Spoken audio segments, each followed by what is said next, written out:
Whether you like it or not, you're always going to face the French defense.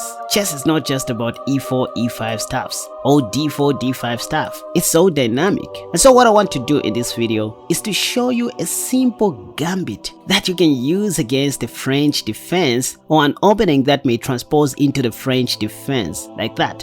So here we go. You are having white pieces and you start with e4, then your opponent plays pawn to e6. You know what? Instead of going pawn to d4, I propose you surprise your opponent by going knight to f3. As if you want to play the two-knights attack, right? After all, 90% of your opponents will still play pawn to d5, because that's what they play in the French defense, preparing for pawn to c5 next. So after pawn to d5, what do? I suggest you go pawn to d3. Guys, this looks common, but give me a chance to explain. The top played move is d takes e4 here, hoping that you would take back with your d pawn. By the way, nowadays grandmasters are playing the move d takes e4, which Stockfish highly recommends. But welcome back, ladies and gentlemen, to the Tennison Gambit versus the French defense. This is another way you can surprise your opponents who like being solid. Knight g5 counterattacks the pawn on e4, right? So that's why the top played move here is e takes d3, as you can see, after which you just take back with your light square bishop, and the simple plan is to take the free pawn on h7 with your knight. Now I want you to keep this position in your mind, because this is our starting position of our anti-French Tennison Gambit, or you can just call it the elbow gambit since it doesn't even have a name. We are going to look at 3 responses by black. Number 1, where black plays pawn to h6 because they are not comfortable with your knight sitting on g5. Number 2,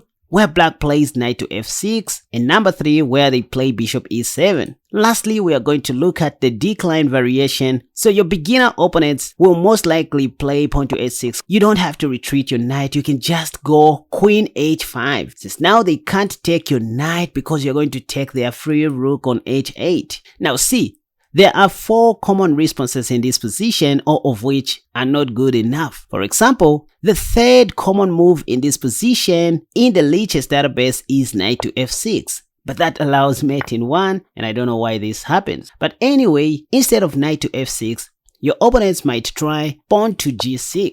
But this is when you can shock your opponents by simply sacrificing your bishop on g6, and after pawn takes, you have queen takes g6. Look at this. The top played move in this position is king d7, which is a losing mistake because of queen takes e6. Checkmate.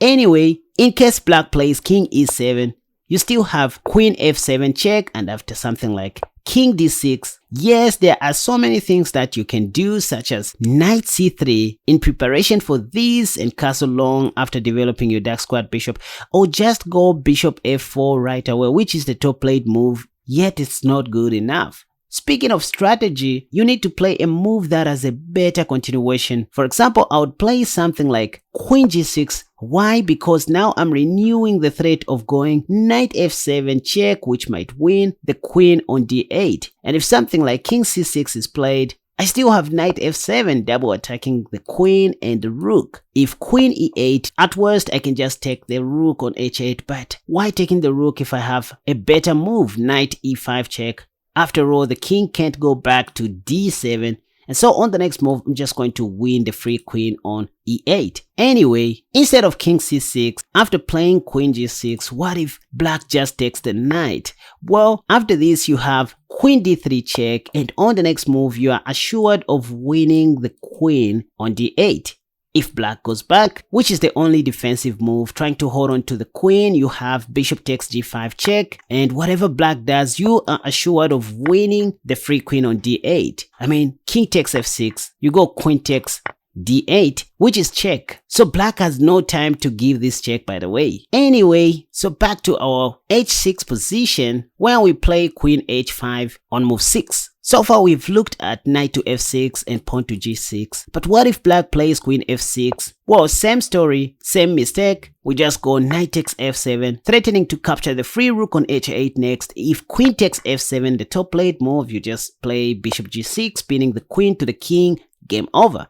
If knight to f6, by the way, you can just take with check, and after king e7, you go queen g6, what else? maybe knight c6, but you have bishop f4. Yes, you're going to lose your light squared bishop, but at an expense of quick development, and it's just a matter of time and technique before mating black. Anyway, the best try in the h6 line after queen h5 is queen e7 by black. But even after this, you can just go ahead and take on f7, because if queen takes, you have bishop g6, just like we saw in the previous line. But the only difference is that in this position, black's queen is not on f6, so black can play knight to f6, attacking your queen. But even after this, you simply have knight d6, double check, and after something like king d7, you take the free bishop. Even if black takes your queen, you can simply take their queen as well. And after something like bishop takes, you go knight c3. You are ahead in development with a better pawn structure. Besides, black has an isolated pawn on e6. Who's better? Let me know in the comment section. So this was all to do with the h6 line on move number 5. Anyway, once again, after e4, hoping to see e5 or maybe pawn to c5, then all of a sudden black plays e6, the French defense. Oh, this is so annoying. Once again, you can just go knight to f3 if you want, but there are so many ways to kill a rat. Even after this, you can even begin your battle with pawn to d3 if you want, because they still play pawn to d5, which is the top played move. That's what typical French players play in preparation for pawn to c5 next. Once again, this is when you can transpose the game into the Tennison Gambit, where white takes, and then you go knight g5, and after pawn takes, you still go bishop takes d3. And welcome back to the position that I asked you to keep in mind. We are about to take the pawn on h7, and remember, we just looked at what to do after pawn to h6. I said just go queen h5, problem solved. But instead of pawn to h6, what if black plays knight to f6? Well, this time you don't have queen h5.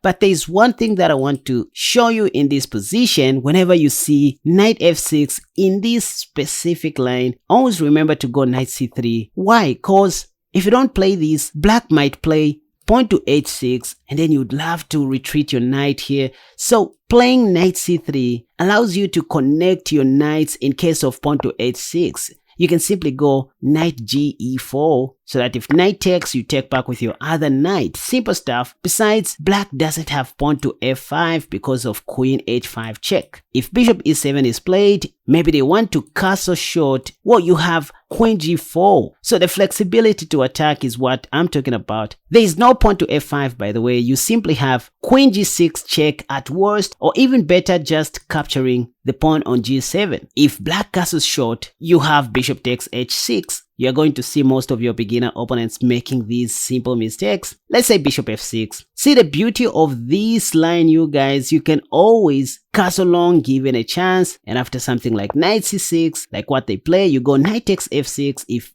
queen takes f6, your bishop is under attack, so you better retreat it this way. Black's queen has to move. You go rook he1. Let's say queen a5, trying to target this. It's just a matter of time before you checkmate black. You just need to find the right time and the right strategy. So this is what I recommend when black plays knight to f6 on move 5. Once again, in the view of pawn to h6, just go knight to c3. And after pawn to h6, you know what to do. Now, what if black plays bishop b4, pinning your knight? Well, the way you unpin your queen's knight is by playing bishop d2, so that if bishop takes, you can place your dark squared bishop on a better square, so they are not going to take your knight. Again, if h6, you just retreat your g knight to e4. If knight takes, the best is to take with your bishop, but there's nothing wrong with knight takes e4. This is just strategy, by the way. If bishop takes d2, you can simply take back with your queen, and this is one of the reasons why I like playing this kind of the Tennison Gambit against the French. I always have the possibility to castle long, which I like. So let's say castle short.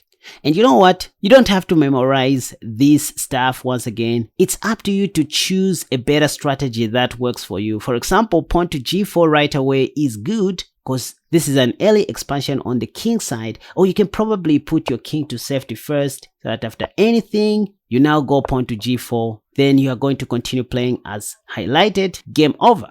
Now, one may ask, in the knight to f6 line, after knight c3, bishop b4, bishop d2, h6, and knight g e4. What if black doesn't take right away on e4? Because it's not every time they do this. In fact, most advanced players like keeping the tension with moves like knight c6. First of all, whenever you see knight c6, always remember that knight e5 is a possibility in case you play queen f3. So in most of these lines, you want to avoid playing queen f3. By the way, queen f3 is not really a blunder. It's just going to make you lose the tempo. So queen e2 makes a lot of sense, because even if knight e5 comes, you can simply rescue your bishop like this with check. If bishop d7, you're going to exchange, or probably just castle long. If pawn to c6, again, you can just castle long, ignoring the fact that black can take your bishop for free. Why? Because of this little discovery on black's queen. If queen b6, for example, you can simply take on g7. See how you destroyed your opponent's French defense. Is this the French defense which they brag about? Let me know in the comment section, you guys. If something like knight takes e4, you can just take back. No problems at all. Still the rook is under attack. If rook g8, you have knight f6 check and win that rook. If rook f8, for example, again, you can simply go knight f6 check, and it's just a matter of time before you checkmate black. What if black plays rook h4 in an effort to rescue the rook? Well, you still have knight f6 check first before taking black's knight on e5. I mean, once again, it's just a matter of time before you checkmate your opponent. Right, as this is only intended to be a short tutorial so that I do not lose your attention, you will need to watch the second part of this video, which is currently showing on the screen. And you can also find the link to part 2 of this video in the comment section down below. I just don't want to lose your attention, so do the needful, guys. Thank you so much for watching my video. Also remember to check out my courses at www.kasperchess.com and join me on Patreon if you want to join my membership tiers. Until next time, bye bye.